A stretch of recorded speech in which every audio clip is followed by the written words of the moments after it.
munaasabadani oo ka qabsoontay hoolka Manga Garden ee magaalada Hargeysa ayaa ahayd mid lagu daafurayay shirkad lagu magacaabo Soo Booking oo la jaan qaadaysa tiknoolajiyada casriga ah ee dunida taasoo hab online ah iyo offline ba isugu xiri doonta hoteelada ku yaala deegaanada Soomaalida.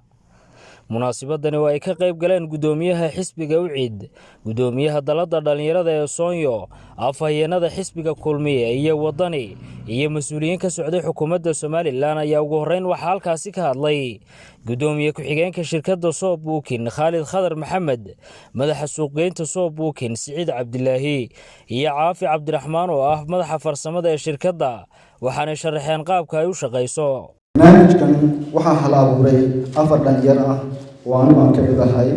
qoraantii 2015 ayuu soo bilaabay nidaamkan. maalinba wuxuu soo mariyay xaalad iyo marxalad gooni ah. markii uu horeysay waxaan ugu adkaatay inaan helno nidaam casri ah oo sahlaya booking qofku asoo gurigiisa, xafiiskiisa iyo goobihiisa ganacsiga uu joogo inuu helo. soobooking.com waxa soo baxay shirkadii meel searching ku qoran tahay. searching taas qofku waxa uu maxay ahayd ku qoraya magaaladii uu socdaalay waxa uu soo baxay hoteeladii magaalada diyaarka ku ahaa oo dhan. qofku markuu doorto hoteelkii waxa uu arki karayaa muuqaalkii guud ee hoteelka, waxa uu arki karayaa sidoo kale qolkii uu degayay noocu ahaa, lacala xataa sariirtii taale nooca ahayd iyo waliba adeegyadii hoteelku qabanayay iyo qiimihiiba. marka uu qofkii booking ka sameeyo ee uu buuxiyo waxa si degdeg ah ugu noqonaysa fariin ama short code gaaban oo ah macmiil waa la helay booking kaagi waana lagu ansixiyay. dadka waaweyn ama dadka socdaalka ku jira ee aan u suurtagelaynin inay helaan internet inay iyagu qaab fudud ay ku booking gareystaan hotelka u baahnaayeen iyagoo garaacaya nambarka gaaban 2270. gudoomiyaha bangiga Premier Bank Nuuruddin Cabdi Cilmi, mas'uuliyiin kala duwan oo ka socday shirkadaha Lis, Soo, Telesom, Dhaweeye, Wadaag iyo hay'adaha dalka ka shaqeeya. afhayeenka xisbiga Kulmiye Cabdinaasir Booni, afhayeenka xisbiga Wadani Barkhad Batuun, agaasimaha guud ee wasaaradda shaqo-gelinta iyo arrimaha qoyska iyo agaasimaha dalxiiska oo halkaasi dhammaantoodba ka hadlay, waxay isla qireen in adeegani uu yahay mid loo baahan yahay. markasta diyaar u nahay inaanu ka qayb qaadano dhiirigelintooda. marka ma aha markii koowaad iyo markii u dambeysay toona waa hal abuur hadda bilowga Somaliland hore uga jirin, laakiin waa hal abuur heer caalami ah runtii. Somaliland oo kaliya dhexdeeda ka adeegi maayo oo dadka reer Somaliland u adeegi maayo, wuxuu adeegayaa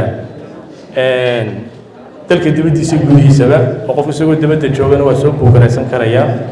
waxaan ku hambalyeeynayaa inay la yimaadeen aragti aan hortood jirin, aragti cid kasta iyaga ku khasbanaan doonto. barnaamijka waxay la tahay waxay faa'iido weyn ugu jirtaa Somaliland. sababta ugu jirtaana waxa weeyaan dadka dhoofdhoofa baa garan karaya.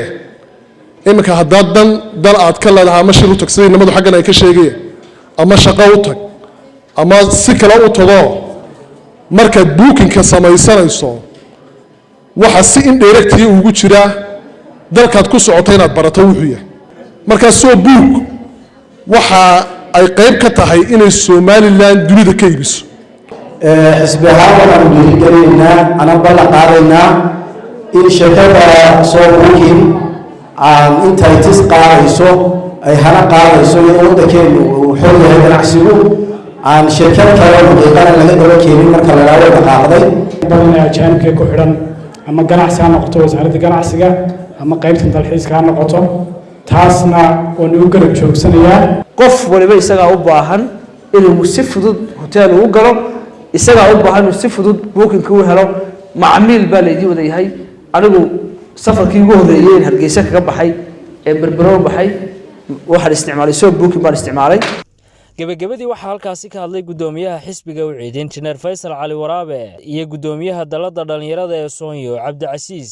tan sameysana aad baa lagu baahayo. hadda maanta weetaan tagnay Sanaag ergaabaan tagnay waxaan hudheelaan doonayaan gallo saddex hudheel baa noo qabtay. saddex hudheel waan soo socnaa waxaan imanaa meel heblayaan dhoo qolob hudheel ba qabatay.